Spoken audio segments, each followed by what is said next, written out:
Welcome back to the lecture video on transformer in basic electrical engineering. So we have discussed about the operation of a transformer on no load in the last video. Now we shall learn transformer on load. On load. On load. On load means I have to write a practical transformer like this. This is the winding. I have to write two lines here. Again this is V2. I have to connect a load here. And what is this? This is E2. This is E2 and this is E1.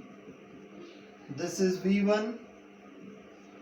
This is R1, X1, R2, X2, R2, X2, R2.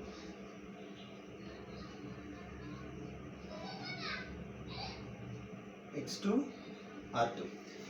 So now when you apply an alternating voltage to the primary, it will carry a no load current I0. Okay. Due to this current I0, it sets up a flux phi. Okay. It sets up a flux phi, and this no load component is responsible for the magnetization of the core as well as the core loss in the transformer. So when this current flows through this, the core is magnetized and mutual induction takes place. Due to that mutual induction, an EMF is induced in the secondary, that is E2. Due to the load, here this is load, L I have written, this is load. Due to the load connected and the circuit is complete, a current will flow through this. This current is called as I2. I2 is the secondary current or the load current, load component of the current. Due to that load component of the current flowing through this, a flux is produced due to this current. A flux is produced which opposes the main flux. Say for example, it will produce phi dash. It will produce a flux phi dash which opposes the main flux. Okay. So when the remaining flux in the core is phi minus phi dash, because phi dash is the opposing flux. So when it opposes the main flux phi, so the total remaining flux is phi minus phi dash. What happened in the core? The flux got reduced. The net flux got reduced. Why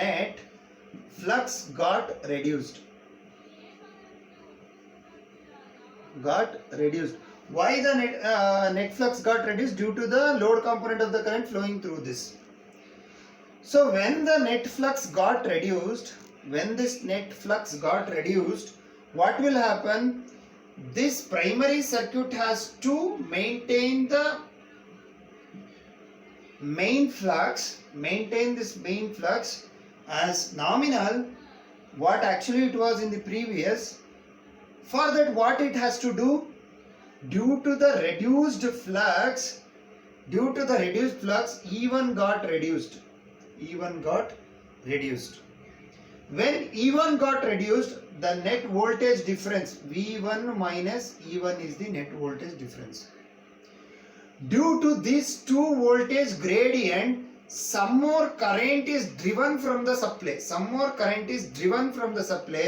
That current is equal and opposite to this load component, this load current, this secondary current. This current is called as I2 dash, is called as load component of the primary current I1. Now what is I1? The primary current I1 is the summation of I0 plus I2 dash. I0 and I2 dash. What is I0? No load component of the primary current. I2 dash is the load component of the primary current. Understood? Yes. Now this current I2 dash will produce an alternating flux, an additional flux minus phi dash, minus phi dash, minus phi dash. Due to this current, again minus phi dash will produce. So what actually previously phi minus phi dash, so 1 phi dash plus phi dash it will produce. Minus phi dash is due to I2. Again it produces phi dash, so plus phi dash. So phi dash get cancelled and flux remains same. The same flux got remained same in the core even though a current I2 is flown. In every steps, if you increase the load, the current I2 increases, again the flux phi dash increases, due to which the E1 decreases, corresponding proportionately this I2 dash increases. This I2 dash will again produce the same amount of flux, this will cancel and phi remains same. Even if you reduce the load also, even if you raise the load also. Now what is the moral of the story is, even if you change the flux, even if you change the load from 0 to full load, 0 to full load, if you change the load, the flux remains same. Flux remains same. Now you understand, since the flux remains same, flux is what? The flux is produced in the magnetic core, that is responsible for the eddy currents and also the hysteresis loss. So since flux remains same, eddy current and hysteresis loss remains same irrespective of the load, from 0 to full load. Whatever may be the load amount, these two will remain same. So hence core loss, another name for core loss is iron loss. Core loss or iron loss are the constant loss, is the constant losses. Iron losses are the constant losses. Core loss is the constant loss. Okay, so that's why it is called as constant loss. It will not vary with respect to load. Only what will change? The copper loss will be the different. It depends upon the current I2 square into R2. That is copper loss. That will primary copper loss and secondary copper loss both will vary because of the current varies with respect to load. So core loss is the constant loss, copper loss is depends upon the load. Depends upon the load. Now if you write the equation for this transformer on load, it will go like this. Now it's very simple. You have to apply Kirchhoff's voltage law to this loop and this loop. It easily represents V1 is equal to E1 plus I1 into Z1. Okay, what is E2? E2 is equal to V2 plus I2 into Z2. I2 into Z2. What is Z1? Impedance of the primary circuit. Z2 is the impedance of the secondary circuit. Now, if you want to write the vector diagram of this complete circuit, so you have to consider the type of load. How many types of load? Whether the load is inductive or lagging, capacitive or leading, or pure resistive, Okay, there are three types of load. For the three types of load, you have to write the vector diagram. For the scope of your syllabus, not much importance is given for the vector diagram. If it is asked for the explanation for more than 8 marks, or if it is asked for 8 marks, either of the three, whichever is comfortable for you, that you will write as the vector diagram.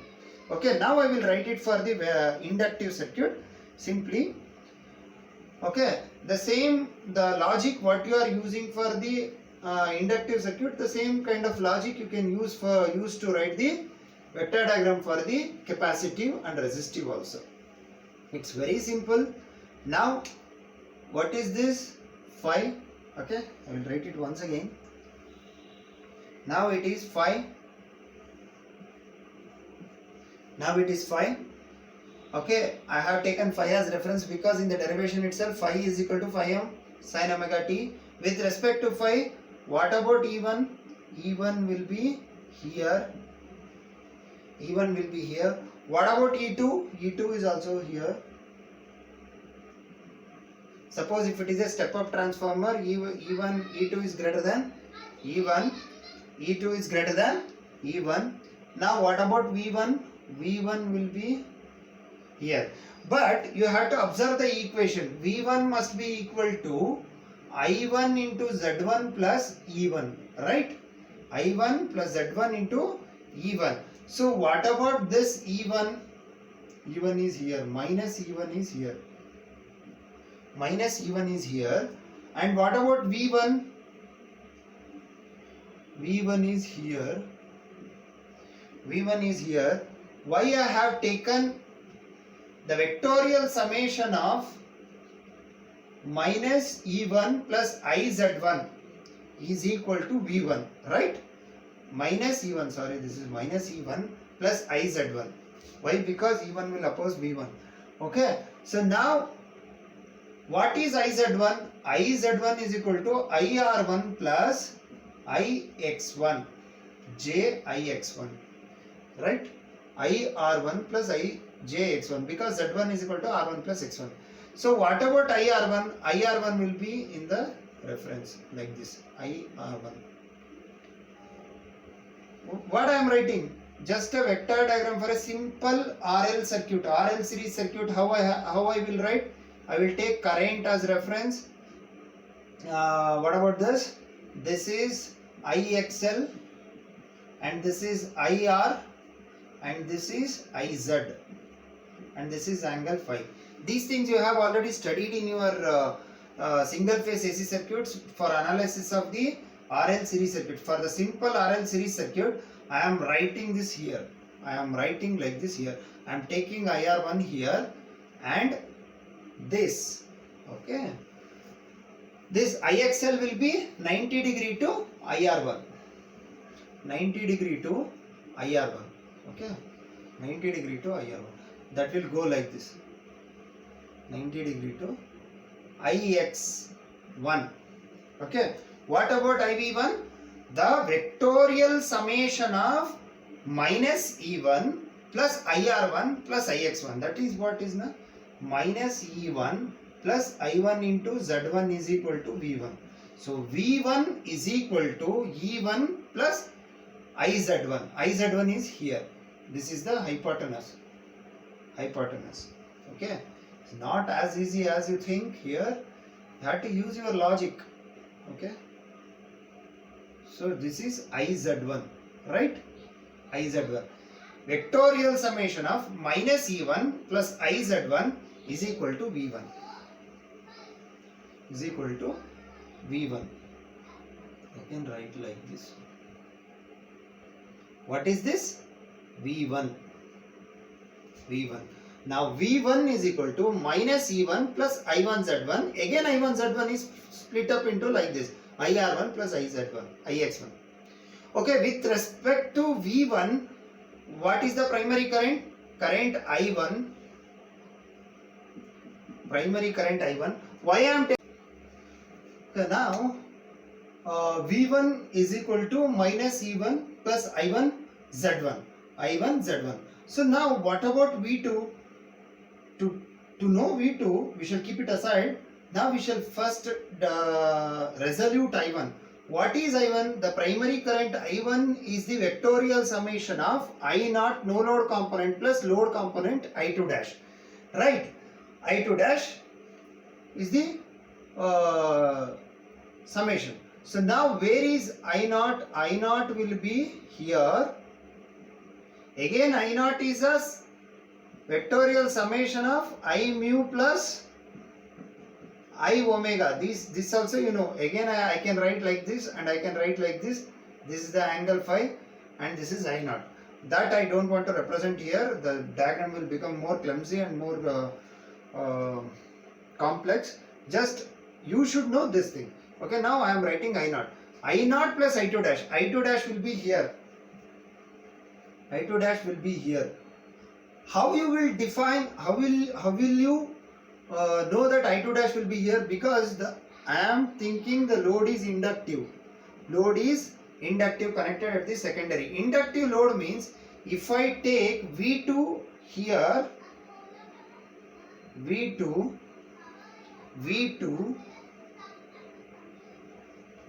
is here. Why I am taking V2 here? Because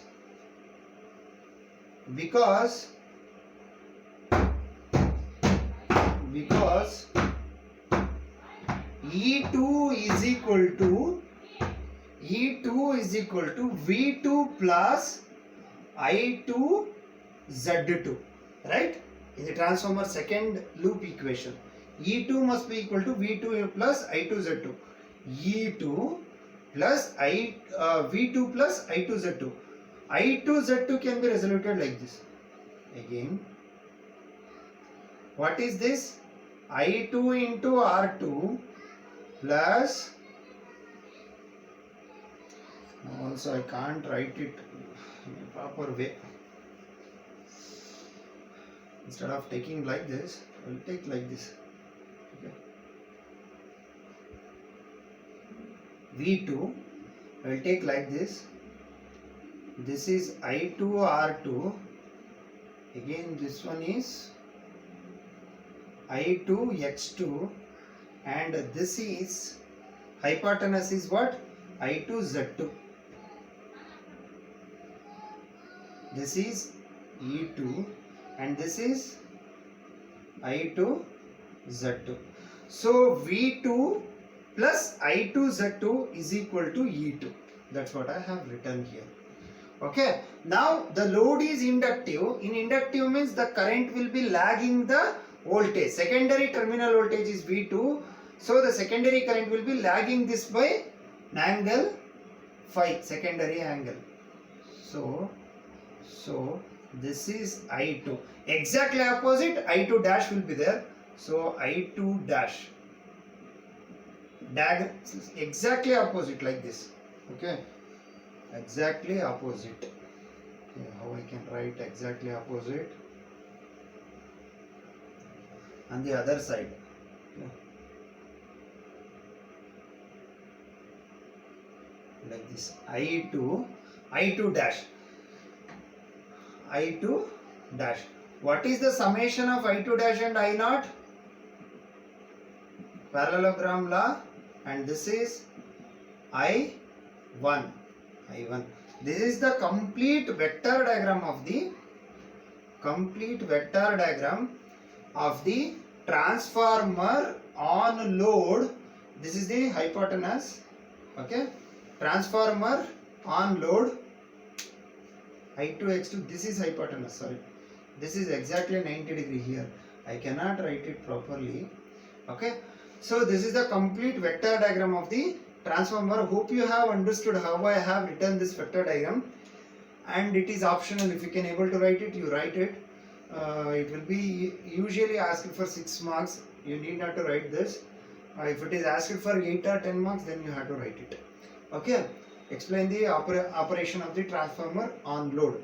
So this is taking only for the inductive load. The same thing will remain for resistance as well for the capacitive, but only the thing is I2 will come here. I2 will come here because I2 is leading the V2 because it is a capacitive load. If it is a resistive load, I2 and V2 will be on the same line. Again I have to alter this secondary circuit. Primary circuit will remain same.